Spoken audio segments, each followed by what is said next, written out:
منكم عن دينه فسوف يأتي الله بقوم يحبونهم ويحبونه أذلة على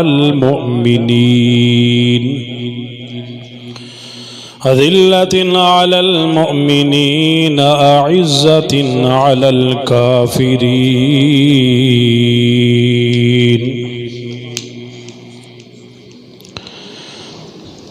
لا يخافون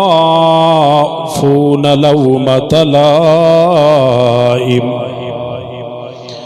أذلة على المؤمنين أعزة على الكافرين يجاهدون في سبيل الله ولا يخافون لومة لائم ذلك فضل الله يؤتيه من يشاء والله واسع عليم صدق الله مولانا العظيم إن الله وملائكته يصلون على النبي يا أيها الذين آمنوا صلوا عليه وسلموا تسليما الصلاة والسلام عليك يا سيدي يا رسول الله وعلى آلك وأصحابك يا سيدي يا حبيب الله الصلاة والسلام عليك يا رحمة للعالمين وعلى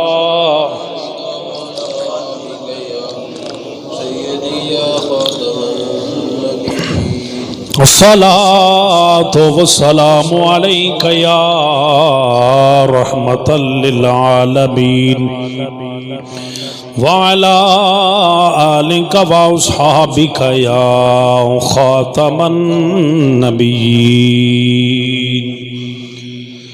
حمد و صلات کے بعد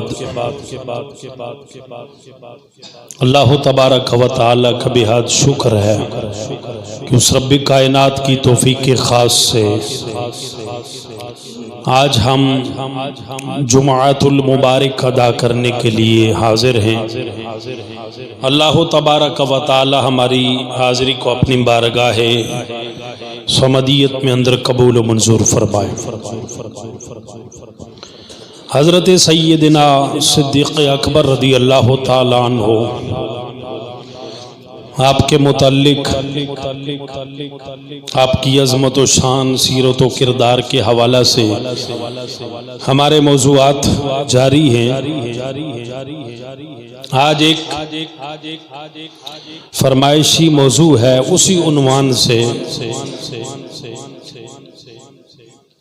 مرتد کسے کہا جاتا ہے، مرتد کون ہوتا ہے اور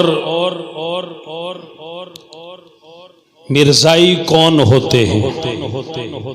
اس عنوان پر آج انشاءاللہ العزیز وقت کے اندر رہتے ہوئے اللہ تبارک و تعالی کے فضل و کرم سے میں کوشش کروں گا کہ آپ کی سماعتوں کی نظر کروں، اللہ تبارک و تعالی خصوصی مدد فرمائے۔ احباب ذی وقار، میرے اللہ کا قرآن فرماتا ہے یا ایھا الذین آمنوا، اے ایمان والو، من یرتد منکم عن دینہ، تم میں سے جو کوئی بھی دین سے پھر جائے گا، من یرتد منکم، جو بھی تم میں سے دین سے پھر جائے گا، منہ موڑ لے گا، فسوف یأتی اللہ، تو اللہ تعالیٰ ایسی قوم لے آئے گا یحبہم ویحبونہ، وہ قوم اللہ سے محبت کرے گی، اللہ ان سے محبت فرمائے گا۔ اذلۃ علی المؤمنین،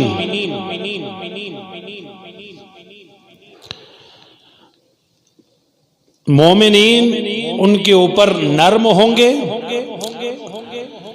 اعزۃ علی الکافرین، مومنین کے اوپر وہ نرم ہوں گے اور کفار کے اوپر وہ سخت ہوں گے۔ یجاہدون فی سبیل اللہ، وہ اللہ کی راہ میں جہاد کریں گے۔ ولا یخافون لومۃ لائم، اور کسی ملامت کرنے والی کی ملامت کا خوف نہیں رکھیں گے وہ۔ ذالک فضل اللہ یؤتیہ من یشاء، یہ اللہ کا فضل ہے، جسے چاہتا ہے عطا فرماتا ہے۔ واللہ واسع علیم، اور اللہ تبارک و تعالی وسیع علم والا ہے، علم کی وسعت رکھنے والا ہے۔ اب یہ آیا کریمہ نازل ہوئی تو اس کے متعلق مختلف اقوال ہیں کہ یہ کس کے متعلق نازل ہوئی۔ اکثر نے یہی کہا ہے کہ یہ حضرت ابو بکر صدیق رضی اللہ تعالی عنہ آپ کے دور میں جو دین سے پھر گئے تھے لوگ، حضور علیہ السلام نے ان کی خبر صحابہ کرام کو عطا فرما دی۔ کچھ ایسے لوگ جو حضرت ابو بکر صدیق رضی اللہ تعالیٰ عنہ کے دور خلافت میں حضور علیہ السلام کے ظاہراً دنیا سے پردہ فرمانے کے بعد انہوں نے سر اٹھایا، اپنے ارتداد کا، مرتد ہونے کا اظہار کیا، تو ان کے متعلق اللہ تعالیٰ نے یہ قرآنی آیات نازل فرمائی۔ سورہ مائدہ کی یہ آیہ کریمہ ہے، آیت نمبر 54 ہے، اس کے اندر اپنے پیارے محبوب صلی اللہ علیہ وآلہ وسلم کو اللہ نے پہلے سے خبر عطا فرما دی۔ اب مرتد کون ہوتا ہے؟ مرتد وہ ہوتا ہے کہ جو مسلمان ہونے کے بعد اسلام کے کسی حکم کا انکار کر دے۔ اب حضرت ابو بکر صدیق رضی اللہ تعالیٰ عنہ کے دور میں جو لوگ مرتد ہوئے، کچھ تو ایسے تھے جو ظاہراً حضور علیہ السلام کے دور میں اوپر سے مسلمان ہوئے تھے، لیکن جب انہوں نے دیکھا پہلے اسلام کی طاقت مضبوط تھی، پاور تھی اسلام کی، تو وہ خوف کے مارے حضور علیہ السلام پر اوپر سے ایمان لے آئے۔ جب حضور علیہ السلام کا ظاہراً وصال ہوا تو انہوں نے اپنا اصل اندر کا جو گند تھا، جو غلاظت تھی، انہوں نے اس کو ظاہر کرنا شروع کر دیا، اور وہ اسلام کے احکامات کے منکر بن گئے۔ اب یوں نہیں ہوا کہ اب ان کے مرتد ہونے کی کیفیت کیا تھی، ذرا توجہ فرمائیے، کیفیت کیا تھی۔ اب یہ نہیں کہ انہوں نے سارے اسلام کو چھوڑ کر کے انہوں نے بتوں کی پرستش شروع کر دی ہو، کسی نے آگ کی پرستش عبادت شروع کر دی ہو، یا خود ساختہ بت بنا کے ان کے سامنے سجدے کرنے لگ گئے ہو، نہ، وہ اسلام کے احکامات کو مانتے تھے، لیکن کسی ایسے حکم کو جو ان کا من پسند مزاج کے خلاف ہوتا اس کا انکار کر دیتے۔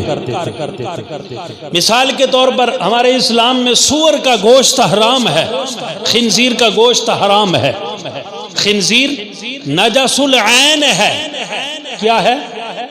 نجس العین ہے، اس کا ذرہ ذرہ، اس کا ہر بال اس کا نجس ہے، پلید ہے۔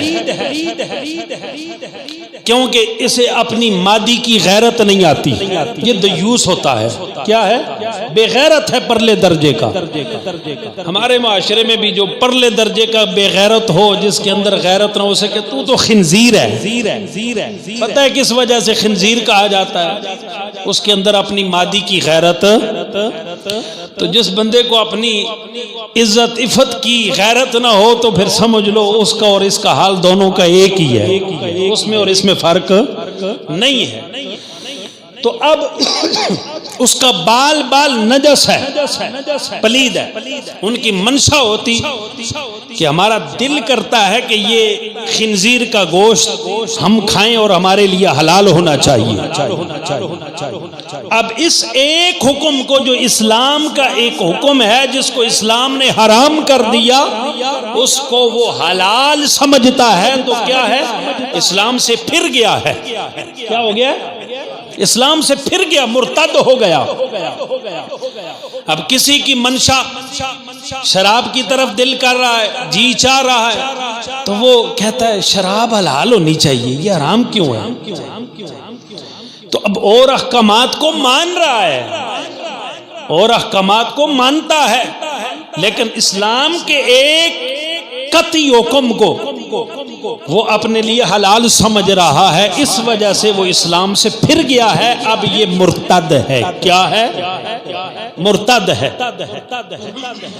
یا وہ کوئی اور، مثال کے طور شریعت نے زنا کو حرام قرار دیا، وہ کہتا ہے میرے لیے حلال۔ ایک اگر کوئی کبیرہ گناہ کا ارتکاب کرتا ہے، اس سے ہو جاتا ہے، یہ جان بوجھ کر کرتا ہے، لیکن اس کو حرام سمجھ کر کرتا ہے، تو پھر تو بڑے گناہ کا مرتکب ہے۔ کیا ہے؟ کبیرہ گناہ کا مرتکب ہے۔ اگر اس کو حلال سمجھ کے کرتا ہے تو مرتد ہے۔ کیا ہے؟ مرتد ہے، اسلام سے فارغ ہے۔ اب یہ آج کے دور میں بھی دیکھیے، اگر کسی کی منشا یہ ہو، کوئی یہ کہے یہ حرام ہے تو یہ حلال ہونا چاہیے، جس کو قرآن نے حرام کیا ہے۔ اب سود حرام ہے۔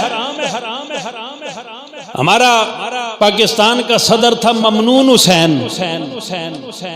علیہ ما علیہ، وہ کہتا تھا علماء سے میں گزارش کرتا ہوں کہ یہ سود کے جواز پہ کچھ نہ کچھ غور کریں۔ اللہ اکبر، اللہ اکبر۔ علماء نے کہا اس پہ سوداگری نہیں ہو سکتی۔ چلو کچھ تو ایمان کی رتی تھی، بول پڑے کہ سود پہ سوداگری، یہ لون کے اوپر کچھ کمپرومائز کریں۔ دیکھا ہے جب دنیا سے گیا ہے کیا حال ہوا ہے اس بے ایمان کا؟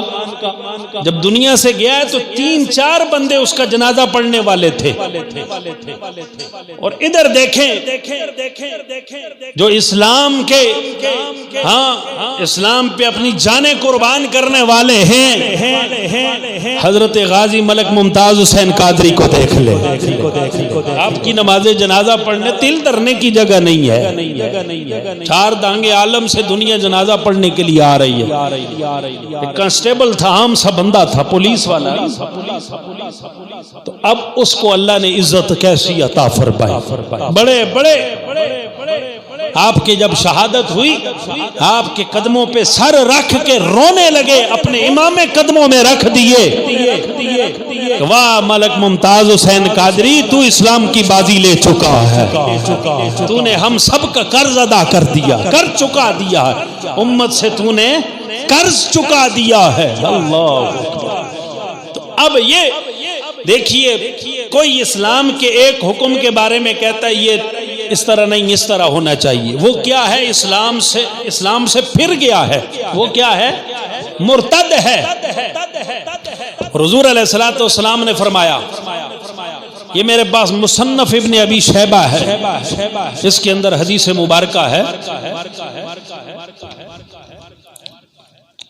حضرت عبداللہ ابن زبیر رضی اللہ تعالی عنہما حدیث پاک کے راوی، حضور علیہ الصلوۃ والسلام نے فرمایا، یہ کتاب الامراء ہے، اس کے اندر حدیث نمبر 57 ہے، سند کے ساتھ ہے روایت، بغیر سند کے نہیں ہے، سند اس کی موجود ہے۔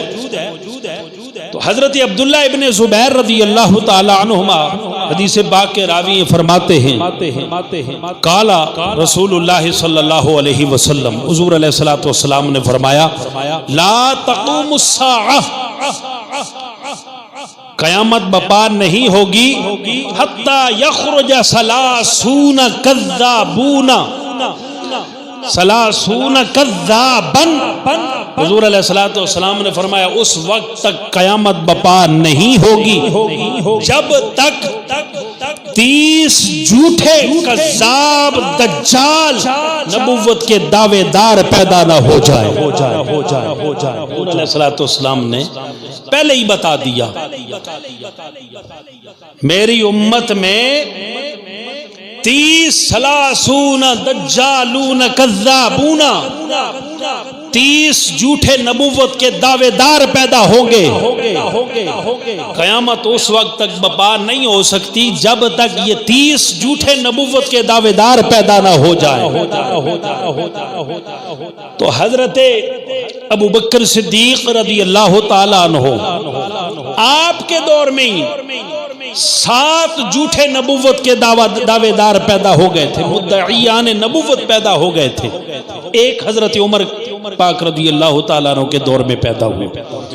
اس کو تفسیر جلالین، تفسیر ساوی الجلالین، یا ایھا الذین آمنوا من یرتد منکم عن دینہ، اس کے ذیل میں لکھا ہے مفسرین نے، ان میں سے فرمایا منہم العنسی ومسلمہ والمختار، 3 کے نام حضور علیہ الصلوۃ والسلام نے بتا دیے۔ اسود عنسی ہے، کون؟ اسود عنسی، اور انہی میں سے مسلمہ کذاب ہے، اور انہی میں سے مختار ثقفی ہے۔ اللہ اکبر، یہ سارے یہ تین کے تو نام بتائے، فرمایا 30 جھوٹے نبوت کے دعوے دار پیدا ہوں گے، جن میں سے ایک مرزا غلام محمد قادیانی بھی ہے، اور اس کے ماننے والوں کو مرزائی کہا جاتا ہے۔ کیا کہا جاتا ہے؟ مرزائی کہا جاتا ہے۔ یہ 30 جھوٹے نبوت کے دعوے دار پیدا ہوں گے۔ حضور علیہ الصلوۃ والسلام نے فرمایا اسود عنسی ہے، مختار ثقفی ہے، مسلمہ کذاب ہے۔ یہ وہ جھوٹے نبوت کے دعوے دار جنہوں نے نبی ہونے کا دعویٰ کیا، حالانکہ حضور علیہ الصلوۃ والسلام نے فرمایا انا خاتم النبیین لا نبی بعدی، میں آخری نبی ہوں، میرے بعد کوئی بھی نبی نہیں آئے گا۔ انہوں نے نبوت کے دعوے کیے کہ ہم نبی ہیں۔ اللہ اکبر۔ تو اب مختار ثقفی جو واضح الفاظ میں حضور علیہ الصلوۃ والسلام نے بتایا، جس نے یزیدیوں سے انتقام لیا، حضرت امام حسین رضی اللہ تعالیٰ عنہ اور آپ کی آل اور اصحاب کا، جن کو یزیدیوں نے کرب و بلا کے اندر شہید کیا تھا، انتقام لینے والا کون ہے؟ مختار ثقفی ہے۔ بعد میں اس نے نبوت کا دعویٰ کر لیا۔ اللہ، اس لیے اللہ کی خفیہ تدبیروں سے ڈرنا چاہیے۔ بندے کو جتنا رتبہ، جتنی شان اللہ دے دے، تو ہر وقت اللہ کا خوف دل میں رکھے، اس کی خفیہ تدبیروں سے ڈرے، اور اپنے خاتمے کے متعلق ڈرتا رہے، دعا مانگتا رہے، اللہ میرا خاتمہ ایمان پہ فرما دے۔ کیا پتا خاتمہ کیسا ہو۔ جو اپنے خاتمے کے متعلق ڈرتا رہتا ہے تو بزرگ فرماتے ہیں اللہ اس کا خاتمہ ایمان پہ فرماتا ہے۔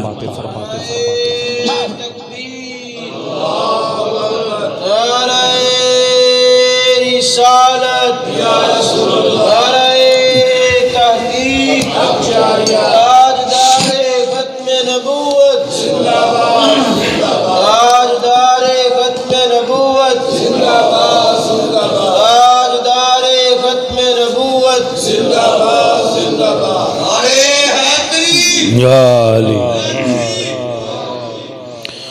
تو یہ اس وقت یہ سارے انہوں نے سارا اپنا اٹھایا۔ اس کا سبب کیا تھا؟ بعض لوگ جو کچے ایمان والے تھے، کمزور ایمان والے تھے، حضور علیہ الصلوۃ والسلام کا ظاہراً وصال ہوا، کمزور ایمان والے جو تھے، جو ایک دو نمازیں پڑھنے والے تھے، بیچ میں سے کوئی بندہ اٹھا، اس نے کہا میں اللہ کا نبی ہوں، تم میری بات مانو، تم 5 نمازوں کے بجائے 2 نمازیں پڑھ لو، تمہارے اوپر 2 نمازیں ہی فرض ہیں۔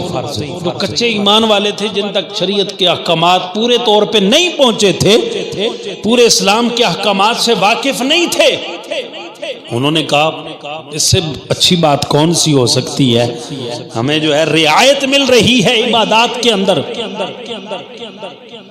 تو اس لیے ہم یہی عمل کرتے ہیں، اس کو نبی مان لیتے ہیں، اس کو نبی ماننے کے لیے تیار ہو گئے، اللہ اکبر، تو اس نے نبوت کا دعویٰ کیا، لوگ اس کو ماننے والے ہو گئے، حالانکہ ہر ایک کے ساتھی اتنے مضبوط ہو گئے، ٹھیک ٹھاک ان کے جتھے مضبوط ہو گئے۔ حضرت ابوبکر صدیق رضی اللہ تعالیٰ عنہ، پھر حضور علیہ الصلوۃ والسلام نے بھی جن کو اپنا خلیفہ بنایا ہے، جو پہلے نمبر پہ خلافت کے منصب پر فائز ہوئے ہیں، پھر ایسے ہی تو حضور علیہ الصلوۃ والسلام کے اس منصب پر، خلافت کے منصب پر نہیں فائز ہوئے، آپ کے اندر وہ استعداد، وہ صلاحیتیں موجود تھیں کہ حضرت ابوبکر صدیق رضی اللہ تعالیٰ عنہ، آپ نے پھر منصب خلافت سنبھالنے کے بعد آپ کمر بستہ ہو گئے، جو اسلام کے احکامات میں سے کسی ایک حکم سے بھی منہ پھیرے گا، ابوبکر صدیق کی تلوار اس کا سر تن سے جدا کر دے گی۔ آپ نے پھر نرم ہاتھ نہیں رکھا، اولا ہاتھ نہیں رکھا، انہوں نے کہا نہیں، حضور علیہ الصلوۃ والسلام نے اپنی ظاہری حیات میں ایک قافلہ روانہ کیا، حضرت اسامہ اس کی کمانڈ کر رہے تھے، صحابہ اکرام نے عرض کی اے خلیفۃ المسلمین، یہ قافلہ جو حضور علیہ الصلوۃ والسلام نے روانہ کیا ہے، اس کو واپس بلا لیں، مدینہ شریف کے حالات ٹھیک نہیں ہیں، آس پاس کے لوگ دین سے پھر رہے ہیں اور مرتد ہو رہے ہیں، ہمیں زیادہ قوت اس وقت، ہمیں طاقت کی ضرورت مدینہ کے اندر ہے، بعد میں ہم آس پاس کا محاسبہ کریں گے، ان کفار کی طرف بڑھیں گے، لیکن سب سے پہلے ہمیں یہ مدینہ کے اندر اور گرد و نواح میں جو مرتد ہو رہے ہیں، اسلام سے پھر رہے ہیں، تو ہمیں پہلے ان کا تعاقب کرنا پڑے گا۔ اللہ اکبر۔ حضرت ابوبکر صدیق رضی اللہ تعالیٰ جو حضور علیہ الصلوۃ والسلام کے خلافت کے جانشین ہے، آپ نے بڑا کرارا جواب دیا، آپ نے کہا خدا کی قسم، رسول کائنات صلی اللہ علیہ وآلہ وسلم کا بھیجا ہوا قافلہ ابوبکر صدیق نہیں بلا سکتا واپس، حضور علیہ الصلوۃ والسلام کے حکم سے عدولی ابوبکر صدیق نہیں کر سکتے۔ سونے کے پانی سے لکھنے والا جملہ ہے، الریاض النادرہ فی مناقب عشرہ مبشرہ کے اندر بھی موجود ہے۔ اب خود اندازہ لگائیے گا کہ حضرت ابوبکر صدیق رضی اللہ تعالیٰ عنہ کے نزدیک حضور علیہ الصلوۃ والسلام کے فیصلے کی کیا اوقات ہے، کیا شان ہے، کیا عظمت ہے۔ انہوں نے کہا اگر مدینہ کے اندر مدینہ کے کتے وہ حضور علیہ الصلوۃ والسلام کی ازواج کی ایڑیاں پکڑ کر ان کو مدینے کے اندر گھسیٹنا شروع کر دیں، تو ابوبکر صدیق پھر بھی اس قافلے کو نہیں واپس بلائیں گے جس کو حضور علیہ الصلوۃ والسلام نے روانہ کیا ہے۔ حضرت ابوبکر صدیق کے نزدیک حضور علیہ الصلوۃ والسلام کے فیصلے کی کیا شان ہے، اس قافلے کو، اس حکم کو تبدیل کرے ابوبکر کون ہوتا ہے؟ آپ تو مدینے کے آس پاس کی بات کر رہے ہو، مدینے کے ارد گرد کی بات کر رہے ہو، میں حضور کے گھر کی بات کر رہا ہوں۔ اللہ اکبر۔ کہ اگر مدینے کے کتے ازواج مطہرات کی ایڑیاں پکڑ کر ازواج مطہرات کو مدینے کی گلیوں میں گھسیٹنا شروع کر دیں تو ابو بکر صدیق پھر بھی حضور کے فیصلے میں تبدیلی نہیں کرے گا، کیونکہ وہ فیصلہ میرے آقا نے فرمایا ہے۔ ادھر بات اور ہے، ادھر فیصلہ ہو چکا ہے۔ بالفرض اگر ایسا ہو بھی جائے، یہ بالفرض والا معاملہ تھا، اگر خدا نہ خواستہ ایسا ہو بھی جائے، لیکن ابو بکر صدیق اس قافلے کو پھر بھی نہیں بلائے گا۔ میرے آقا نے قافلہ روانہ کیا ہے تو نگاہ نبوت دیکھ رہی تھی تو تبھی روانہ کیا ہے۔ اور بعد میں صحابہ کرام جنہوں نے ہی کہا تھا کہ قافلہ واپس بلا لیں، جب وقت گزر گیا، خلافت مستحکم ہو گئی، مدعیان نبوت کا کلا کما ہوا، سارے کہنے لگے حضرت ابو بکر صدیق کا فیصلہ درست تھا۔ حضرت ابو بکر صدیق کا فیصلہ آپ نے جو فرمایا بالکل درست فرمایا ہے، وہ عین حکمت کے مطابق تھا۔ ایسے ہی تو نہیں اپنا پہلا خلیفہ جانشین حضرت ابو بکر صدیق کو مقرر فرمایا۔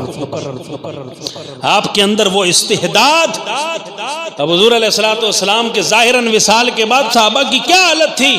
حضرت عمر بن خطاب آپ کہتے کسی نے اگر زبان پہ نام لیا کہ حضور علیہ السلام وصال فرما گئے، میں اسے زندہ نہیں چھوڑوں گا۔ کیسی حالت تھی حضرت صحابہ کرام کی حضور علیہ السلام کی جدائی میں؟ جو صحابہ ایک دن حضور علیہ السلام کی زیارت نہ کریں، ہاں تڑپتے رہتے ہیں، کوئی پریشانی ہوتی ہے تو دربار رسالت میں حاضر ہو جاتے ہیں۔ تو جب حضور علیہ السلام ظاہراً دنیا سے وصال فرما گئے، ایک لمحہ کے لیے آپ کے اوپر موت کا وہ سکتہ طاری ہوا، اللہ کا حکم اس کی تکمیل ہوئی، تو صحابہ کرام پر کیا گزری ہے، وہ کتنے غم سے نڈال سے تھے۔ لیکن حضرت ابو بکر صدیق رضی اللہ تعالیٰ عنہ آپ نے اس وقت صحابہ کو سہارا دیا۔ اے عمر کیا کہتے ہو؟ وما محمد الا رسول، محمد اللہ کے رسول ہے صلی اللہ علیہ وسلم۔ جو محمد کو خدا مانتا ہے وہ تو یہ ایمان اور اعتقاد رکھے کہ محمد وصال صلی اللہ علیہ وسلم آپ وصال نہیں فرمائے، اور جو خدا نہیں مانتا اللہ کا بندہ ان کو مانتا ہے، اللہ کا رسول مانتا ہے، تو وہ جان لے قد مات رسول کائنات صلی اللہ علیہ وسلم دنیا سے ظاہراً پردہ فرما۔ صحابہ تھم گئے، واہ، اسی لیے تو خلیفہ اول مقرر کیا ہے حضرت ابوبکر صدیق کو۔ تو یہ سارے مدعیان نبوت جب حضرت ابوبکر صدیق نے مختلف قبیلوں کے خلاف صحابہ کرام کو آپ کو بلایا اور ہر قافلے کا ایک سپہ سالار مقرر فرمایا، ہر قافلے کا ایک سپہ سالار مقرر فرمایا، اس قافلے کی کمانڈ جاؤ اور جا کر دیکھو مدینہ کے اندر اپنے قبیلے کے ہر قبیلے کے ایک شخص کو سپہ سالار مقرر فرمایا، جاؤ اور جا کر کے اس قوم کے اندر لوگوں کو بتاؤ، جو بوڑھے ہیں بزرگ ہیں وہ تو گھروں میں رہیں، جو عورتیں ہیں وہ بھی گھروں میں رہیں، اور اس سے ہٹ کر جو چھوٹے بچے ہیں ان کو چھوڑ کر جو جوان ہیں ان سب سے کہہ دو ابو بکر صدیق کا حکم ہے، آرڈر ہے، سب نے اس کی تکمیل کرنی ہے اور سب نے جہاد کے لیے شریک ہونا ہے۔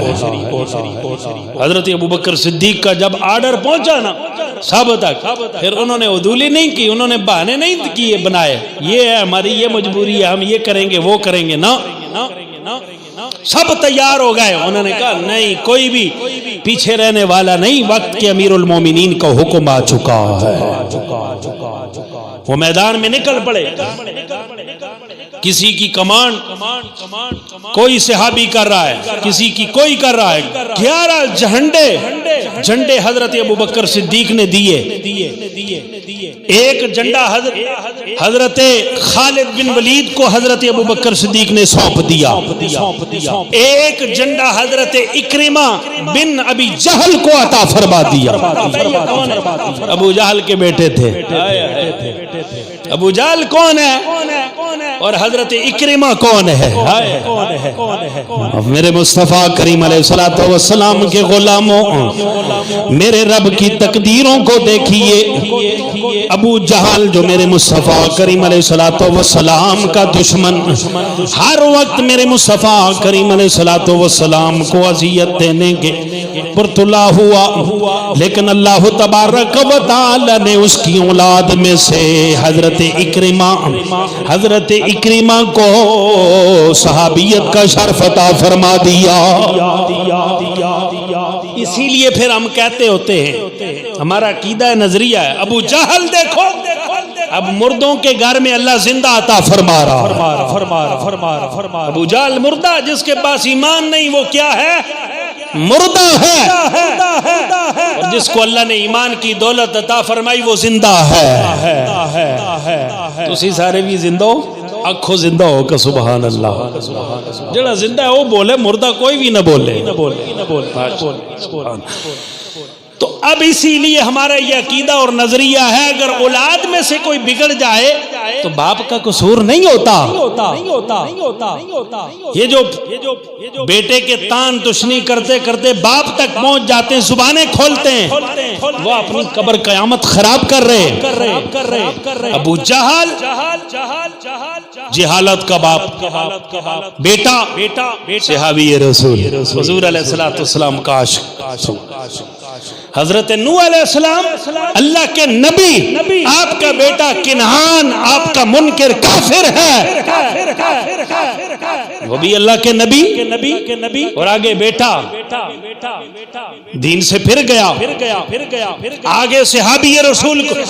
یہ استدلالات ہم کر کے ان بے ایمانوں کو آگاہ کرتے ہو، بے ایمانوں صحابہ پر زبانیں کھولنے والوں، حضرت امیر معاویہ رضی اللہ تعالیٰ عنہ صحابی رسول، بولو سارے بولو یار، خوش ہو کے بولو یار، کون ہے؟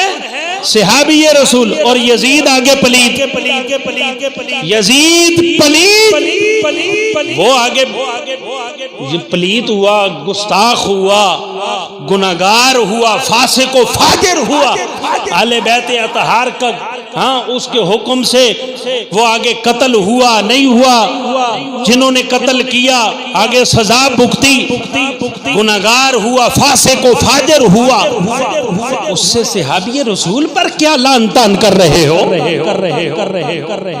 صحابی رسول کا دامن بری و ذمہ ہے، کیا ہے؟ یزید کے جرم یزید کے ماتھے پر ہیں، صحابی رسول کا دامن پاک صاف ہے۔ کوئی بھی باپ اپنی اولاد کا پرلے درجے کا بھی ہو نا، پرلے درجے کا بھی گناہگار سے گناہگار باپ ہو، اس کا بیٹا اگر گناہگار ہو نا تو اس کو بتایا جائے آپ کا بیٹا شراب پیتا ہے، آپ کا بیٹا جوا کھیلتا ہے، تو اگر سب کے سامنے نہیں تو گھر میں جا کے کم از کم کہے گا کچھ تو شرم کر یار۔ یہ ایسے بدبخت اور لعین آج کل موجود ہیں جو حضرت امیر معاویہ رضی اللہ تعالیٰ عنہ پر جھوٹی روایات پیش کر کے وہ کہتے ہیں یزید ان کے سامنے شراب پیتا تھا۔ اب بدبختو آج کل کا ولی ہو یا ولایت کی اس کے اندر شرائط نہ پائی جائیں، وہ تو اللہ ماشاءاللہ پائی جائیں گی یا نہیں پائی جائیں گی وہ تو بات کی تحقیق ہے، لیکن زمانہ جس کو کہتا ہے یہ پیر صاحب ہے، چاہے وہ زمانے کا پیر ہے یا زمانے کا پیڑ ہے، کوئی بھی ہے تو کہتے ہیں یہ پیر صاحب ہے۔ تو اب پیر صاحب جس کو 100-200 بندہ ماننے لگ جائے، اس کو اتنی حیا ہوتی ہے، اس کا بیٹا گناہگار سے گناہگار ہو وہ اپنے منصب خلافت پر اپنے نیابت پر اس کو فائز نہیں کرتا. وہ نہیں کہتا کہ اس کو گندا پلیت اس کو میں بٹھاؤں.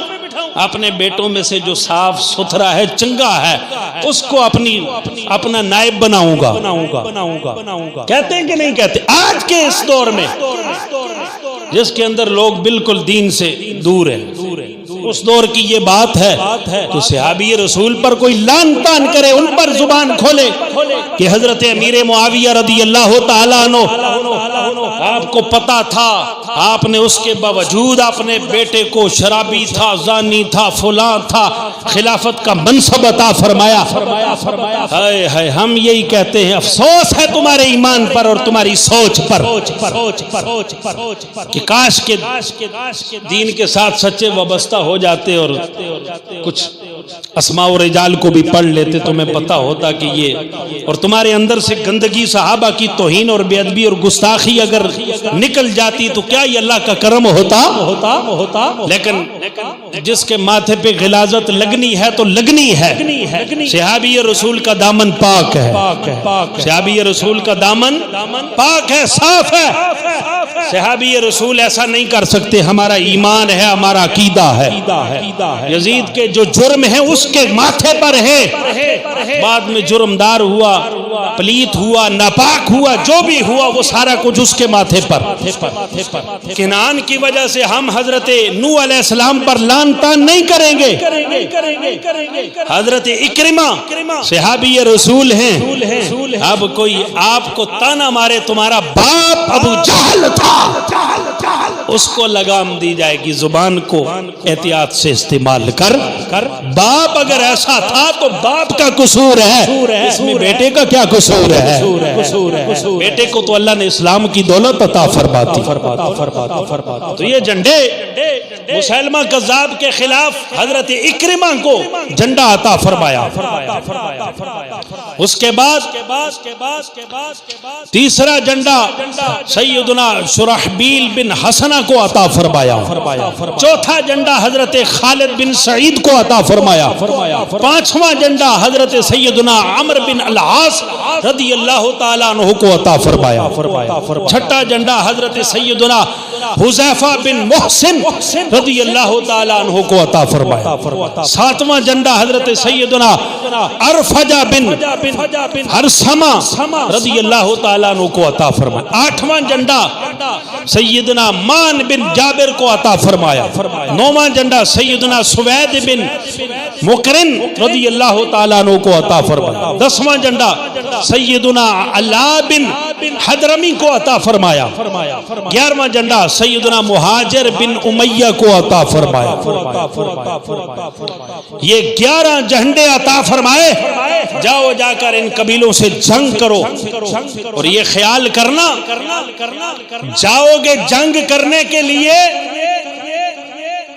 تو ظاہراً بھی اور باطناً بھی، ظاہری طور پر بھی اور باطنی طور پر بھی تمہارے دل میں یہی ہونا چاہیے، ظاہر میں بھی اور باطن میں بھی آپ نے اللہ کے احکامات کی عدولی نہیں کرنی. اندر باہر صاف ہو، اپنی ذات نہ ہو بلکہ رب رسول کی رضا ہو. سارے صحابہ لڑتے رہے اور مسلمہ کذاب یہ جو اس کے ماننے والے 1 لاکھ سے بھی زیادہ تھے. جنگ یمامہ مشہور ہے. کون سی جنگ؟ جنگ یمامہ. بڑی زبردست جنگ ہوئی. یہ 140 سال کا تھا، اتنا بوڑھا اور اتنا موذی خطرناک انسان تھا. اس نے حضور علیہ السلام کی طرف خط لکھا. خط لکھ کے کہتا ہے اپنے متعلق الیاذ باللہ، نقل کفر نباشت لکھتا ہے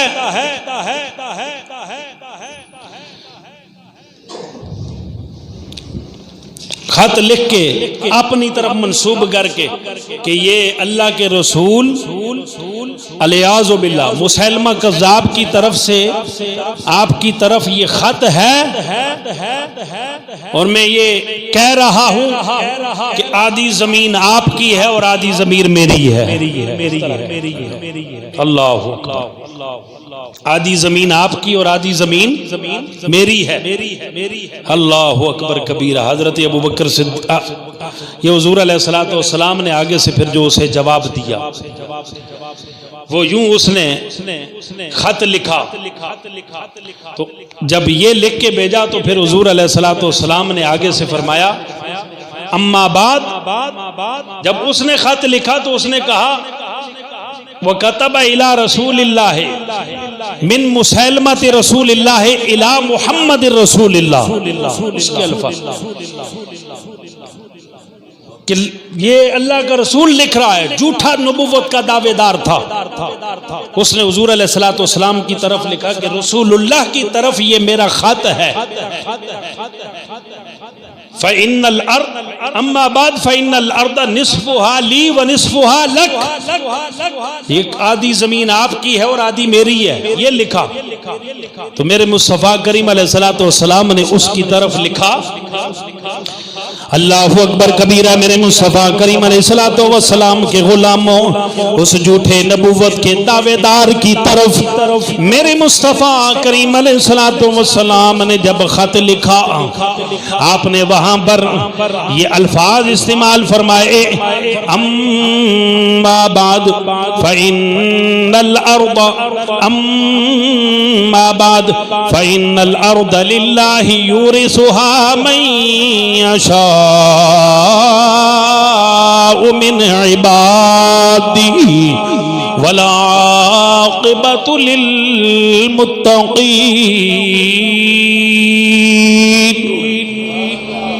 میرے مصطفیٰ کریم علیہ السلام نے مسیلمہ کذاب کی طرف لکھا کہ محمد الرسول اللہ صلی اللہ علیہ وآلہ وسلم کی طرف سے تمہیں یہ خط لکھا جا رہا ہے والسلام علی من اتبع الہدی۔ جب بھی کوئی کافر آپ کے آمنے سامنے آئے، آپ کہتے ہیں کفار سے، عیسائیوں سے، یہودیوں سے، نصرانیوں سے آمنا سامنا ہو جاتا ہے تو سلام کیسے کیا جائے؟ تم مسلمان ہو تو اس سے سلام کیا جائے السلام علیکم ورحمت اللہ وبرکاتہ۔ لیکن جب آپ کا آمنا سامنا کافر کے ساتھ ہو جائے، کافر کو سلام کرنے میں پہل نہیں کرنی، اس کی وجہ یہ ہے کہ سلام کرنے میں دوسرے کو عزت بخشنی ہے، سلام کرنے میں سامنے والے کو عزت عطا کرنی ہے۔ لیکن سن لو، میرے مصطفیٰ کریم علیہ السلام کی شریعت یہ کہتی ہے کہ جو کافر ہیں، یہودی ہیں، نصرانی ہیں، یہ عزت کے لائق نہیں ہیں۔ وَلِلَّهِ الْعِزَّةُ وَلِرَسُولِهِ وَلِلْمُؤْمِنِينَ۔ بولو، عزت اللہ کے لیے ہے، عزت رسول کے لیے ہے، اور عزت مومنین کے لیے ہے۔ کافر کے سامنے آمنا سامنا ہو جائے تو سلام نہیں کرنا، اس میں اس کو عزت دینی ہے۔ سلام کرنے لگو بھی تو لا محالہ جس سے چھٹکارا نہیں ہو سکتا، تو آپ یوں کہہ دو والسلام علی من اتبع الہدی۔ ایک مرتبہ اپنی زبان پہ سارے دہرا لو کہ جب بھی آمنا سامنا ہو جائے تو زبان پہ یہ الفاظ پک جائیں۔ پھر مسئلہ پوچھنے کے لیے نہیں، آؤ جی مسئلہ پوچھ لیتے ہیں، ابھی سے مسئلہ یاد کر لو، کیا لفظ پڑھنے ہیں؟ والسلام، سارے بولو والسلام علی من اتبع الہدی۔ اور جب تمہیں وہ سلام کر دے، عیسائی، یہودی، نصرانی، کوئی بھی سلام کر لے، آپ نے صرف وعلیکم کہہ کر جواب دینا ہے، وعلیکم۔ آگے سلام کے لفظ استعمال نہیں کرنے، وعلیکم کہہ کر کے یہ ضمناً مسئلہ آ گیا۔ میرے مصطفیٰ کریم علیہ السلام نے مسلمہ کی طرف جب خط لکھا، سرکار دو جہاں صلی اللہ علیہ وآلہ وسلم نے فرمایا والسلام علی من اتبع الہدی۔ آؤ ذرا معنی بھی سن لو، سلامتی اس کے لیے ہے جو ہدایت کی پیروی کرتا ہے۔ سلامتی کس کے لیے ہے؟ جو ہدایت کی پیروی کرتا ہے، سلامتی اسی کے لیے ہے، ورنہ کافر کے لیے سلامتی، مرتد کے لیے سلامتی، نرسائی کے لیے سلامتی۔ بولو ڈرو نہیں، گج وج کے آنکھو سبحان اللہ۔ جی خطیب دلیر ہوئے تے مقتدی اینجی دلیر ہوندے نے، جی امام بزدل ہوئے تے مقتدی اینجی ڈرپوک ہوندے نے۔ والد اگر بہادر ہو تو اس کی اولاد بھی بہادر نظر آتی ہے، امام بھی خطیب بھی ڈرپوک ہو بزدل ہو تو آگے مقتدی ویسے ہی جو ہے نا ان کے چھکے چھوٹ چکے ہوتے ہیں۔ لہذا گج وج کے آنکھو سبحان اللہ۔ اساں ڈر کے نہیں گل کرنی، اساں سینہ تان کے گل کرنی ہے۔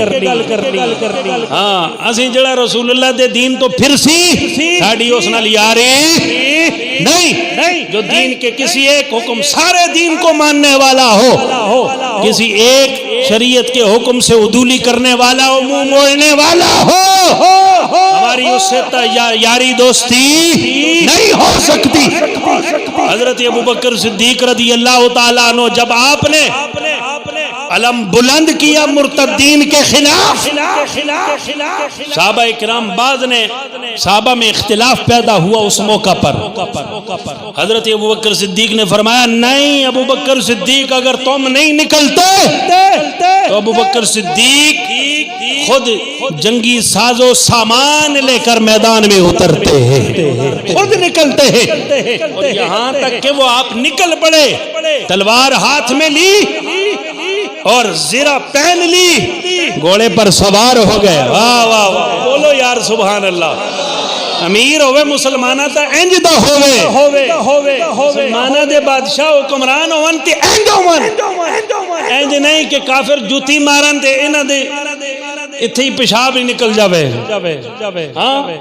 ادھر بیٹھ کے تھر تھر کانپنے لگ جائیں۔ یہودی ادھر سے قرضہ IMF قرضہ دینا بند کر دے گی، جاؤ IMF نو جا کے جہنم بھی سٹ دے، اسی رسول اللہ دے غلام، اسی کسی دے صداگری نہیں کرنی۔ کوئی بے ایمان اٹھے اور اٹھ کے آسیہ ملونہ کو باہر بیچ دے، بکنگ ہو چکی ہے، ڈیل ہو چکی ہے، اس گستاخہ کو بحفاظت باہر پہنچائیں گے۔ مسلمانوں کے امیر ایسے نہیں ہوتے، مسلمانوں کے امیر ایسے ہوتے ہیں جو مرتد ہے اس کے لیے سینہ تان کے امیر پہلی صف میں کھڑا ہوتا ہے، امیر باہر نکلتا ہے، وقت کا حاکم باہر نکلتا ہے، پیچھے رعایا فوج کہتی ہے امیر نے تلوار ہاتھ میں لے لی ہے، اب بزدلوں کے اندر بھی بہادری آ جاتی ہے۔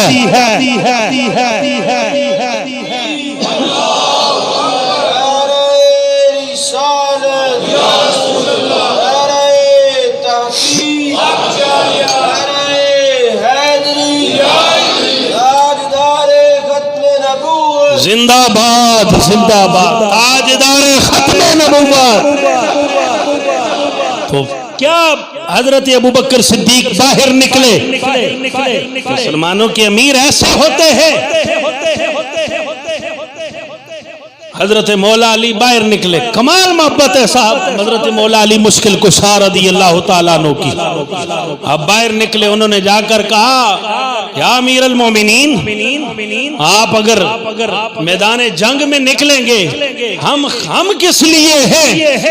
آپ نے جب باہر نکلنا ہے زرہ پہن لی ہے، تلوار ہاتھ میں لے لی ہے، آپ باہر نکلیں گے، آپ خلافت کا نظام سنبھالیں، اگر آپ شہید ہو گئے تو یہ نظام کون سنبھالے گا؟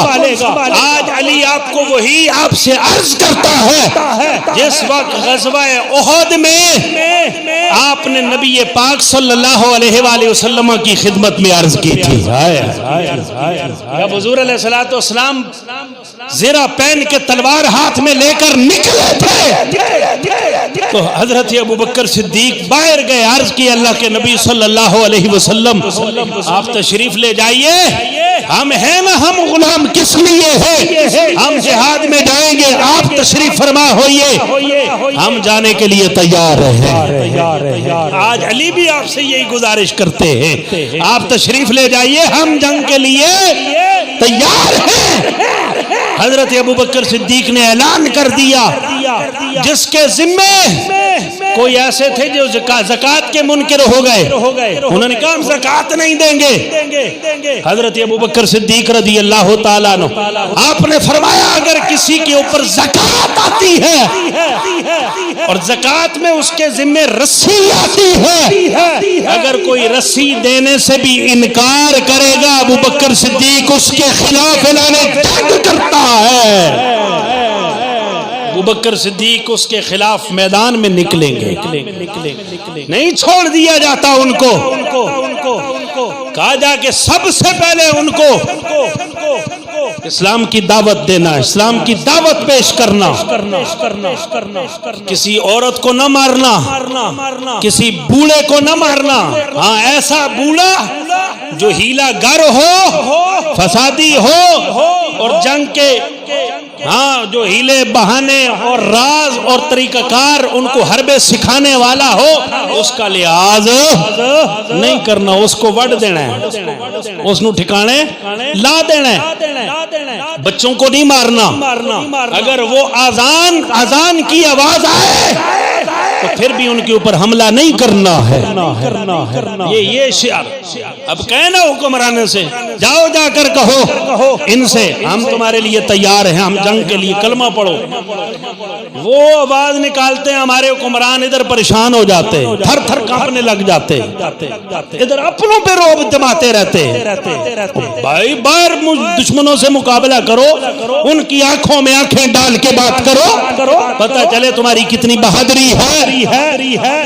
یہ جمہوریت کے دل دادا ہے، یہ خلافت کے دل دادا، یہ جمہوریت کے پیروکار ہے، جو ہمیں ان سے ملی ہے، رسول اللہ سے نہیں ملی، یہ اس کے دل دادا ہے، اس کے عاشق ہے۔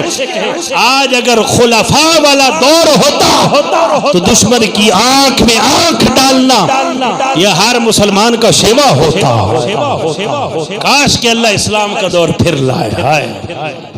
واہ واہ واہ۔ حضرت ابوبکر صدیق نے مسیلمہ کذاب، اس کا لشکر جب میدان جنگ میں 40,000 اس کا لشکر تھا اور مسلمانوں کی تعداد 24,000 تھی۔ کتنی تھی؟ 24,000۔ حضرت اکرمہ کمانڈ کر رہے ہیں لیکن فتح نہیں ہو رہا، ادھر سے یا اللہ کی صدائیں، ادھر سے بھی یا اللہ کی صدائیں لگ رہی ہیں۔ پتہ ہے مسلمانوں کو اللہ نے فتح کیسے عطا فرمائی ہے؟ تاریخ کی کتابوں کے اندر موجود ہے۔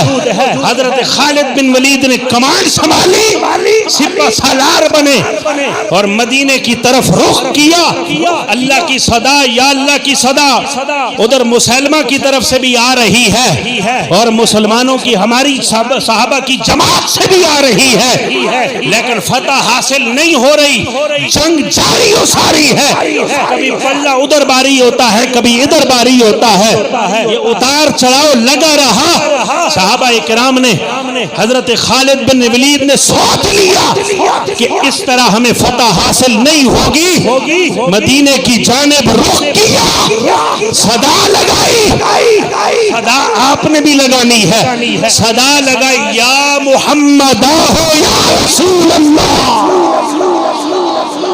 کیا صدا لگائی؟ یا محمد آہو یا رسول اللہ۔ سارے نہیں بولے، پریشان ہو یار، بولو یا محمد آہو یا رسول اللہ۔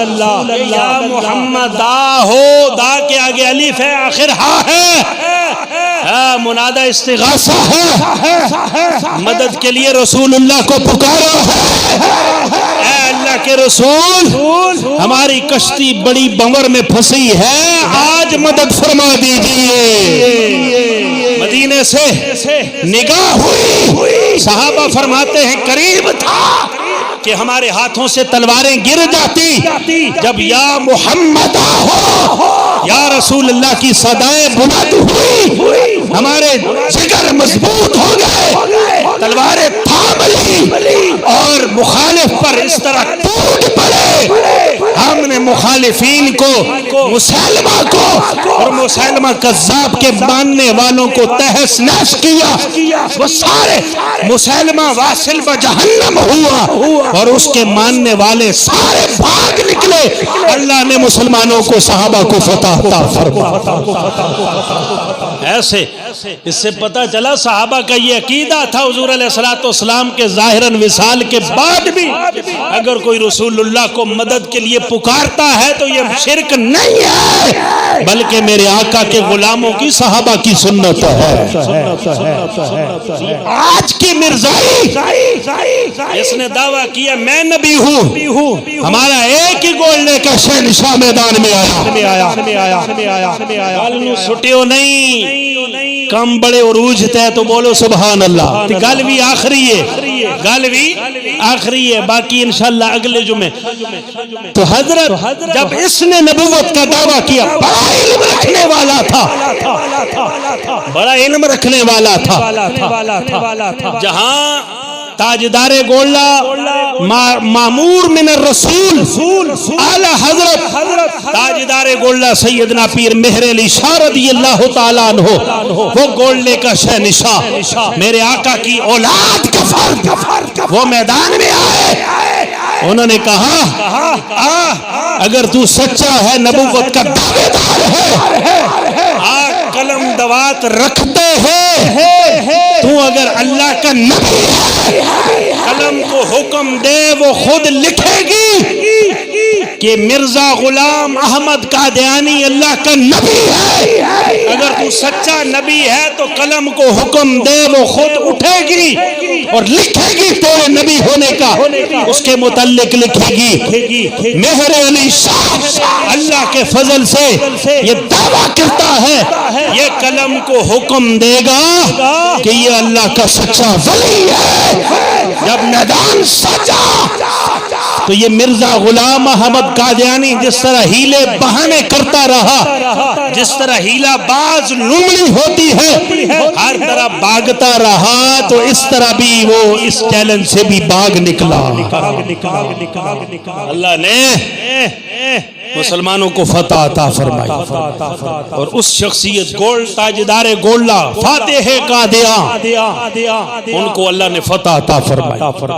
کئی باتیں کہیں، کہا لنگڑے کو حکم دیتے ہیں، لولے کو لنگڑے کو کہتے ہیں تو نبی ہے تو اسے حکم کر کے وہ چلنے لگ جائے، میں اللہ کا بندہ ہو کے میں حکم دوں گا، اللہ کے فضل و کرم سے وہ لولا لنگڑا جو ہے اللہ اس کو تندرست فرما دے گا۔ علم کے میدان میں آیا تو تاجدار گولڈا نے علم کے میدان میں اس کا وہ ستیہ ناس کیا، مبالغے کے میدان میں آیا تو اس طرح کلا کما کیا۔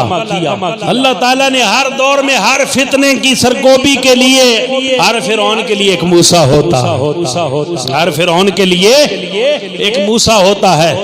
تو یہی نہ سمجھو کہ مرزائی وہی ہوتا ہے یا مرتد وہ ہوتا ہے کہ جو اسلام کو چھوڑ کر بتوں کی پوجا کرے گا، یہ کرے گا وہ کرے گا، نہ، جو اسلام کا کوئی ایک حکم بھی چھوڑ کر وہ دوسری طرف جائے، وہ حکم کو نہ مانے، وہ مرتد ہے۔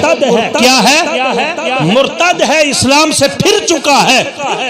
اور وقت حاکم اگر اسلام کی حکومت ہو تو 3 اسے قید کیا جائے گا، 3 دن تک وقت حاکم اس کے اوپر اسلام پیش کرے گا، واپس پلٹا، شکوک و شبہات دور کرے گا، واپس پلٹا، جتنے شکوک و شبہات دور کر کے پلٹ آتا ہے تو مسلمان ہے، کلمہ پڑھا کے مسلمان کر دیا جائے گا۔